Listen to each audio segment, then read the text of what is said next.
ಎಲ್ಲಾ ಹಾನಿಯಿಂದ ಕೂದಲನ್ನು ರಕ್ಷಿಸುತ್ತೆ. ಬರೀ Amrut noni reach root premium hair oil. ರಾಜಕೀಯ ವಿಚಾರ ಅಲ್ಲ ಇದು. ರಾಜ್ಯಕ್ಕೆ ಆಗ್ತಾ ಇರುವಂತ ಒಂದು ದೊಡ್ಡ ದ್ರೋಹ.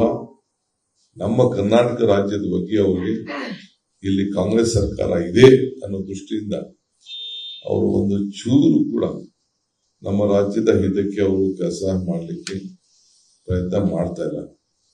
ಈ ಮಧ್ಯದಲ್ಲಿ ಬಿಜೆಪಿಯವರು ಏನು ಸೆಲೆಬ್ರೇಷನ್ ಏನೋ ರಿಲೀಸ್ ಮಾಡಿಸ್ಬಿಟ್ಟು ಅಂತ ಹೇಳ್ತಾರೆ. ಅಲ್ಲಿ ಹೇಳ್ತಾರೆ ನೀವು ಯಾರಿಗೂ ಇನ್ಫಾರ್ಮೇಶನ್ ಕೊಡಬೇಡಿ, ಇದು ಮಾದಕಕ್ಕೆ ಉಪಯೋಗಿಸ್ಬೇಡಿ ಅಂತ ಅವ್ರು ಹೇಳ್ತಾರೆ. ಇಲ್ಲಿ ನೋಡಿದ್ರೆ ಅವರೇ ಕಂಪ್ಲೀಟ್ ಫಸ್ಟ್ ಟೈಮ್ ಮೊದಲೇ ಇಲ್ಲಿ ಬಂದು ಇನ್ನು ದುಡ್ಡು ತಲುಪಿಲ್ಲ. ಆಗಲೇ ಕೆಲವೆಲ್ಲ ಬಿಜೆಪಿ ಸ್ಟೇಟ್ಮೆಂಟ್ ಎಲ್ಲ ನಾನು ಗಮನಿಸ್ತಾ ಇದ್ದೀನಿ. ಆಮೇಲೆ ಈ ಮಧ್ಯ ಅವರು ನಮ್ಗೇನು ಹಿಂದೆ ಏನು ಮಾತು ಕೊಟ್ಟಿದ್ರು ಆ ಮಾತನ್ನು ಉಳಿಸ್ಕೊಳ್ಳೋಕೆ ಆಗ್ಲೇ ಇಲ್ಲ ಅಂತ ವಿಚಾರಗಳನ್ನ ತಾವು ಮುಂದೆ ನಾನು ಪ್ರಸ್ತಾವನೆಯನ್ನ ಮಾಡ್ತೀನಿ.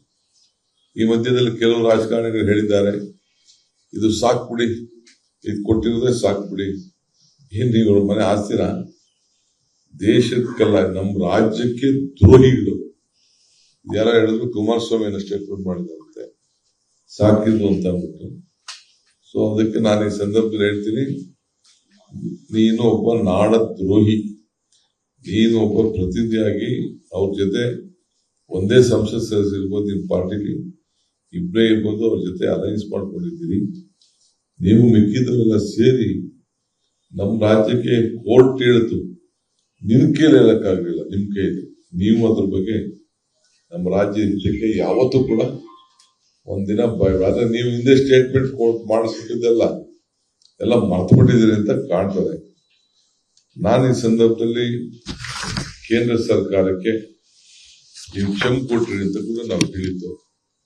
ಅದ್ರ ಬಗ್ಗೆ ದೊಡ್ಡ ವ್ಯಾಖ್ಯಾನ ಚರ್ಚೆ ಆಗ್ತಾ ಇದೆ, ಬಹಳ ಸಂತೋಷ. ಇದು ಕ್ಷಮೆ ಕೊಟ್ಟದ್ದು ಕನ್ನಡಿಗರಿಗೆ, ಇದನ್ನು ನಾವೆಲ್ಲ ಅರ್ಥವನ್ನ ನಾವು ಮಾಡ್ಕೊಳ್ಬೇಕು. ಇಲ್ಲಿ ಪಾರ್ಟಿ ಪಕ್ಷದ ಮೇಲಲ್ಲ. ಇನ್ನೆರಡು ಪ್ರಶ್ನೆ ಕೇಳಕ್ ಬಯಸ್ತೀನಿ. ಆಯ್ತಪ್ಪ, ಭದ್ರಾ ಯೋಜನೆಯಲ್ಲಿ ನಿಮ್ಮ ಎಲ್ಲ ಪ್ರೈಮ್ ಮಿನಿಸ್ಟರ್ ಇರ್ಬೋದು, ನಿರ್ಮಲಾ ಸೀತಾರಾಮನ್ ಅವರು ಅವರೆಲ್ಲ ಕೇಂದ್ರದ ಬಜೆಟ್ ಪಾಸ್ ಮಾಡಿದ್ದಾರೆ. ಯಾಕೆ 5,400 ಕೋಟಿ ರೂಪಾಯಿ ನಮ್ಮ ನೀರಾವರಿಗೆ ಕೊಡ್ತೀನಿ ಅಂತ ಹೇಳಿ, ನ್ಯಾಷನಲ್ ಪ್ರಾಜೆಕ್ಟ್ ಮಾಡ್ತೀನಿ ಅಂತ ಹೇಳಿ, ತಿರ್ಗಾ 3 ಪ್ರಾಜೆಕ್ಟ್ ಅನ್ನು ತೆಗೆದುಕೊಂಡು ಎಲ್ಲ ಮಾಡಿ ಅನೌನ್ಸ್ಮೆಂಟ್ ಮಾಡಿ ಆಮೇಲೆ ಬಜೆಟ್ ಅಲ್ಲಿ ಪಾಸ್ ಆಗಿದ್ದ ಕೂಡ ನಮ್ಮ ರಾಜ್ಯಕ್ಕೆ ಕೊಡ್ಲಿಲ್ವಲ್ಲ? ಇದಕ್ಕೇನು ಉತ್ತರ ತಾವು ಹೇಳ್ತೀರಿ? ಮಾದಾಯಿ ಮತ್ತು ಎತ್ತಿನಹೊಳೆ ಯೋಜನೆಯಲ್ಲಿ ಕೂಡ ರಾಷ್ಟ್ರೀಯ ಯೋಜನೆ ಮಾಡಬೇಕು ಅಂತ ಹೇಳಿದ್ರಿ, ನೀವ್ ಯಾಕೆ ಅದಕ್ಕೆ ಮಾಡಲಿಲ್ಲ? ಅದಕ್ಕೆ ಕೂಡ ತಾವು ಉತ್ತರವನ್ನು ಕೊಡಬೇಕು. ಸೊ ಹಂಗೆ ಆಮೇಲೆ ಕುಮಾರಸ್ವಾಮಿ ಬೇರೆ ಹೇಳ್ಬಿಟ್ಟವ್ರೆ, ನಾನು ಗೆಲ್ಲಿಲ್ಲ ಅಂದ್ರೆ ಗೆದ್ರೆ ಅದನ್ನ 1 ತಿಂಗಳಲ್ಲಿ ಕೈ ಬರ್ಸ್ಬಿಡ್ತೀನಿ, ಕೈ ಹಿಡಿದು ಎತ್ತಿನಹೊಳೆ ಇವೆಲ್ಲ ಕೂಡ ಬಹಳ ಮೇಕೆದಾಟು ವಿಚಾರ ಎಲ್ಲ ಮಾತಾಡಿದೆ ಒಂದೇ ದಿನದಲ್ಲಿ. ನೀವು ಸ್ಟಾರ್ಟಿಂಗ್ ಅವ್ರ ಜೊತೆ ಸೇರಿದ್ರಲ್ಲ, ಸೇರೋ ದಿನ ರೈತರ ಮಕ್ಕಳು ಪಾರ್ಟಿ ಅಲ್ವೇ? ನೀವ್ ಹೇಳ್ಬೇಕಾಯ್ತು, ನೀವು ಫಸ್ಟ್ ಒಂದೇ ದಿನ ಕೈ ಹಿಡಿದು ಬರ್ಸ್ಬೇಕಾಯ್ತು. ಅವತ್ತೇ ಹೋಗಿ ಮಾತಾಡ್ದಂಗೆ ಬಿಜೆಪಿ ಲೋಕಲ್ ಮುಂಚಿತವಾಗಿ ನೀವು ಹೋಗಿ ಮಾತಾಡಕ್ ಹೋಗಿದ್ರಲ್ಲ, ಅವತ್ತೇ ಹೇಳ್ಬೋದಾಯ್ತು ಇದು ನಮ್ಮ ರಾಜ್ಯದ ಹಿತ ಅಂತ.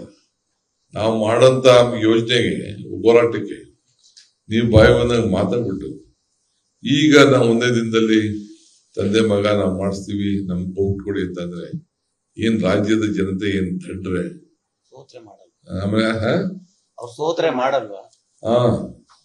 ಹಾಗಾದ್ರೆ ಅಧಿಕಾರ ಕೊಟ್ಟರು ಮಾತ್ರ ಇವ್ರಿಗೆ ರಾಜ್ಯದ ಹಿತ. ನನ್ನ ಜೀವನದಲ್ಲಿ ನಾನು ಮಾತ್ರವಲ್ಲ, ನನ್ನ ಕೂದಲು ಕೂಡ ಆಗಿರ್ಬೇಕು ಸ್ಟ್ರಾಂಗ್ ಅಂಡ್ ಸ್ಟೈಲಿಶ್. ಬರೀ Amrut noni reach root premium hair oil ನೊಂದಿಗೆ. Reach root premium hair oil. ಅಧಿಕಾರ ಇಲ್ಲ ಅಂದ್ರೆ ರಾಜ್ಯದ ಹಿತ ಇಲ್ಲ. ಅದಕ್ಕೆ ಈ ಸಂದರ್ಭದಲ್ಲಿ ನಾನು ಹೇಳೋದಿಷ್ಟೇ, ನಮ್ಮ ರಾಜ್ಯಕ್ಕೆ ಇವತ್ತು ಏನು ಈ ಒಂದು ಯೋಜನೆ ನಮ್ಗೆ ಅನ್ಯಾಯ ಆಗಿದೆ. ನಾವು ಕೇಳಿದ 18,000 ಕೋಟಿ, ಈ 3,000 ಚಿಲ್ಲರೆ ಕೋಟಿ ಕೊಟ್ಟಿರೋದು ನಮಗೆ ಒಪ್ಪಿಗೆ ಇಲ್ಲ. ನಮ್ಮ ತೆರಿಗೆ ನಮ್ಗೆ ಹಕ್ಕು, ನಮ್ಗೇನು ಅನ್ಯಾಯ ಆಗಿದೆ, ಅನ್ಯಾಯನ ತಾವೆಲ್ಲ ನಮ್ಗೆ ಅದನ್ನ ಸರಿಪಡಿಸ್ಕೊಡ್ಬೇಕು ಅಂತ. ಎರಡನೇದು, ನಾಳೆ ಬೆಳಿಗ್ಗೆ ನಾವು ಮಹಾತ್ಮ ಗಾಂಧಿ ಸ್ಟ್ಯಾಚ್ಯೂ ಎದುರುಗಡೆ ಸಾಂಕೇತಿಕವಾಗಿ ನಾವು ಧರಣ ಕಾರ್ಯಕ್ರಮವನ್ನ ನಮ್ಮ ಪಕ್ಷದಲ್ಲಿ ಈ ಭಾಗದಲ್ಲಿ ಇರುವಂತ ನಮ್ಮ ನಾಯಕರುಗಳು ಜಾಸ್ತಿ ಇಲ್ಲ, ನಾಯಕರುಗಳು ಮಾತ್ರ ನಾವು, ಯಾಕೆಂದ್ರೆ ಬೇರೆಯವ್ರನ್ನೆಲ್ಲ ಪಬ್ಲಿಕ್ನೆಲ್ಲ ಒಳಗಡೆ ಬಿಡೋದು ಸರಿ ಇಲ್ಲ. ಅದಕ್ಕೆ ಕೆಲವು ನಾವು ಪಕ್ಷದ ಶಾಸಕರು ಇದ್ದಾರೆ, ಅವರೆಲ್ಲ ಕೂಡ ಅವ್ರನ್ನ ನಾವು ಇಲ್ಲಿಗೆ ಕರೆಸ್ತಾ ಇದ್ದೀನಿ. ಕರೆಸಿ ನಮ್ಮ ಧರಣನ ಮಾಡ್ತಾ ಇದೀವಿ. ನಂಬರ್ 2. ಎರಡನೇದು, ಈಗಾಗಲೇ ನಮ್ಮ ಎಲ್ಲ ಶಾಸಕರು ನಮ್ಮ ಮಂತ್ರಿಗಳಿಗೆ ಉತ್ತರ ಕರ್ನಾಟಕಕ್ಕೆ ನೀವೆಲ್ಲ ಎಲೆಕ್ಷನ್ ಡ್ಯೂಟಿಗೆ ಹೋಗ್ಬೇಕು. ನಿಮ್ಮೆಲ್ಲರೂ ಕೂಡ ಒಬ್ಬೊಬ್ಬರು ಒಂದೊಂದು ಜಿಲ್ಲೆನ ನಾವು ನೇಮಕ ಮಾಡಿದ್ದೇವೆ, ಶಾಸಕರು ಕೂಡ ನಾವು ನೇಮಕ ಮಾಡಿದ್ದೇವೆ. ತಾವೆಲ್ಲ ಹೋಗಿ ಪಕ್ಷದ ಜವಾಬ್ದಾರಿಯನ್ನ ತೆಗೆದುಕೊಳ್ಬೇಕು ಅಂತ ಹೇಳಿ ನಮ್ಮ ಶಾಸಕರಿಗೆ, ನಮ್ಮ ವರ್ಕಿಂಗ್ ಪ್ರೆಸಿಡೆಂಟ್ಸ್ಗೆಲ್ಲ ಜವಾಬ್ದಾರಿಯನ್ನ ಈಗಾಗಲೇ ನಾನು ಕೊಟ್ಟಿದ್ದೇನೆ. ಸೊ ಎಲ್ಲರೂ ಹೋಗಿ ಅವ್ರ ಕೆಲಸವನ್ನ ನಾವು ಮಾಡ್ತಾರೆ. ಅನುಕ್ಷಣದ ಸುದ್ದಿಗಳಿಗಾಗಿ ವಿಸ್ತಾರ ನ್ಯೂಸ್ ಯೂಟ್ಯೂಬ್ ಚಾನೆಲ್ ಸಬ್ಸ್ಕ್ರೈಬ್ ಮಾಡಿ. ಹೊಸ ಸುದ್ದಿಗಳ ನೋಟಿಫಿಕೇಶನ್ಗಾಗಿ ಬೆಲ್ ಐಕಾನ್ ಕ್ಲಿಕ್ ಮಾಡಿ. ಲೇಟೆಸ್ಟ್ ಅಪ್ಡೇಟ್ಸ್ಗಾಗಿ www.vistaranews.com ವೆಬ್ಸೈಟ್ಗೆ ವಿಸಿಟ್ ಮಾಡಿ. ಅಂಗೈಯಲ್ಲೇ ಜಗತ್ತಿನ ಸುದ್ದಿ ತಿಳಿಯಲು ವಿಸ್ತಾರ ನ್ಯೂಸ್ ಕನ್ನಡ ಆಪ್ ಡೌನ್ಲೋಡ್ ಮಾಡಿ.